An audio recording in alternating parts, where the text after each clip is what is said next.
All right, good evening, everyone. This is Joe Henches with Beyond the Chart, and this is technical analysis of the stock market today. Today is Wednesday, April 16th, 2014.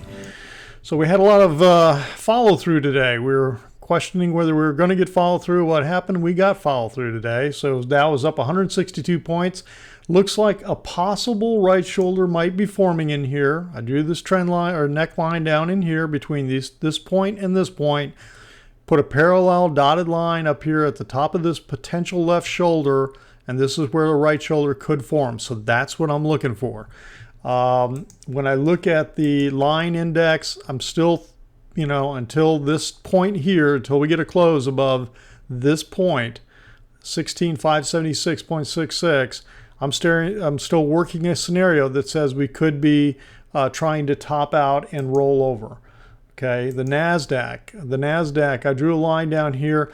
I saw a technical analyst today talk about this. He thought that the Nasdaq was potentially topping, and his scenario was something like this. He thought we had a head and a shoulder, and then, of course, another shoulder up here, and then roll over. Now, he could absolutely be right on. I do think that the Dow has a little bit better looking potential head and shoulders that could form. I mean, you could form one on here. It's visually looks a little bit better to me, but this one, now here's the thing about this one. You look at this trend, this channel, and we talked about how we broke below the bottom of this channel. This looks like a snapback, a kiss goodbye back up to the channel, okay? And then it potentially rolls over and continues breaking on down. I mean, here's the 233-day SMA down in here.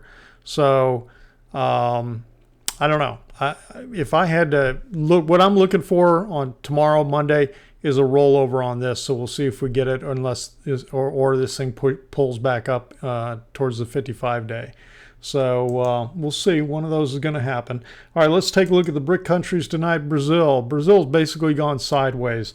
It up 26 points for the last 5 days, so it's done nothing. Russia's sold off. It's rolled over, down almost 2% over the last 5 days. A little bit of a bounce today. Not sure. I mean, who knows? I mean, it could be anything. We hit them with sanctions again, and who knows what's going to start happening over there, and it's getting pretty volatile. India, we've talked about this really nice move we've had here. I think we're pulling back. I think this is a good pullback zone right in here for India. It'd be interesting to see if that's what it does. And then Shanghai Composite, we're basically unchanged, actually down 0.12 points from a week ago. Okay, so we had this move up and come back down, but this, if you draw a trend line across the top, this has this familiar look of a fan line scenario. If we can get this thing to turn around, come up, break this, it's going to pop. And I would guess if it breaks this trend line, it's going to come up here and challenge the previous highs.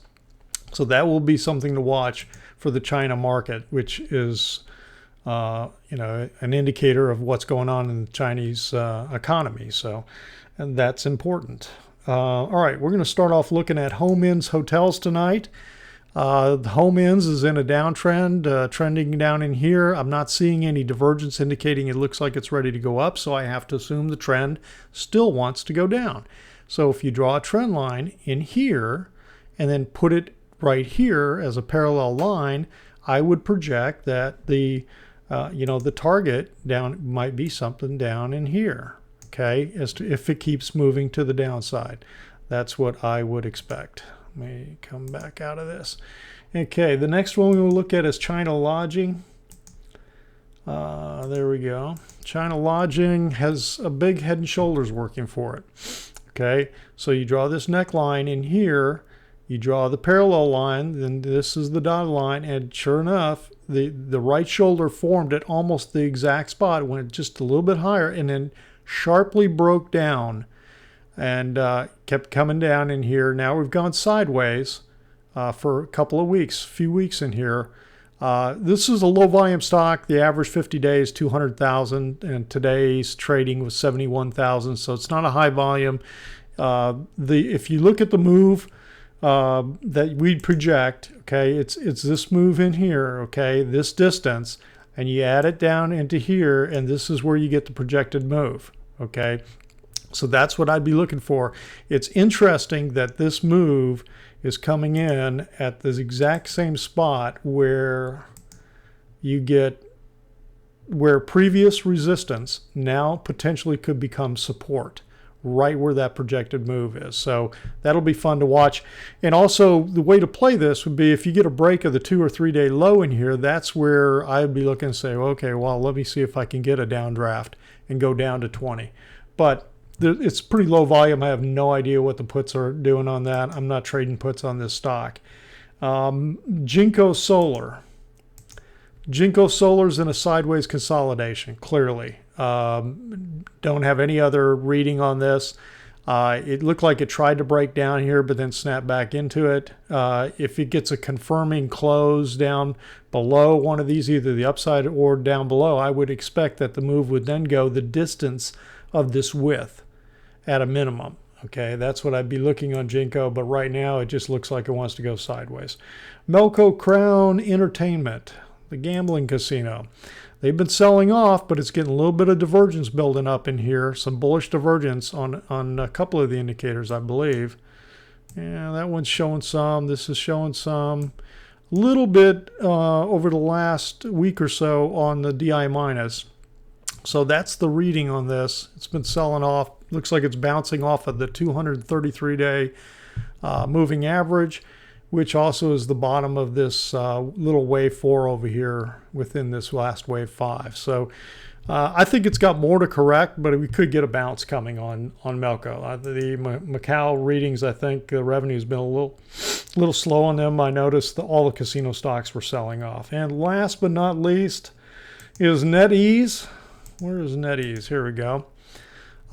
This one looks like we're getting some bullish divergence in NetES. Again, this is not an extremely high volume stock, 866,000, 873,000 50-day moving average. But you can see in here, we went to a lower low on the price, but the indicator did not. Same thing here, okay, on the demand index. And so because of that, it looks like it's trying to turn, but we didn't get a higher high in here. Okay, still in somewhat of a downtrend. So you'd want to see this break this trend line to have a chance to move up. And my guess would be if it can get through this and this, it would challenge this previous high. But that's just a guess, not a trade idea. That's my best assessment, best look on NetES. So that's it for tonight. We had 5 of the Chinese stocks we looked at. We looked at all the BRIC countries. We looked at the Dow, the Nasdaq. We'll not be posting tomorrow night since the market's closed on Friday. And so I'm going to go ahead and post on Saturday. So I'll put out the traditional weekend stuff, try to get it done on Saturday, so I'm not doing it on Sunday. But share the post on Twitter, Facebook, your favorite social media. Would love for you to do that. Sign up for email updates and gain access to the Trade Ideas pages if you haven't already signed up. If you have, thank you, and love you being a subscriber. And I would love feedback and love questions and thoughts and ideas that you've got. So anyway, this has been Joe for Beyond the Chart. Thanks for stopping by. Have a great Thursday and Friday. Talk to you this weekend. Take care.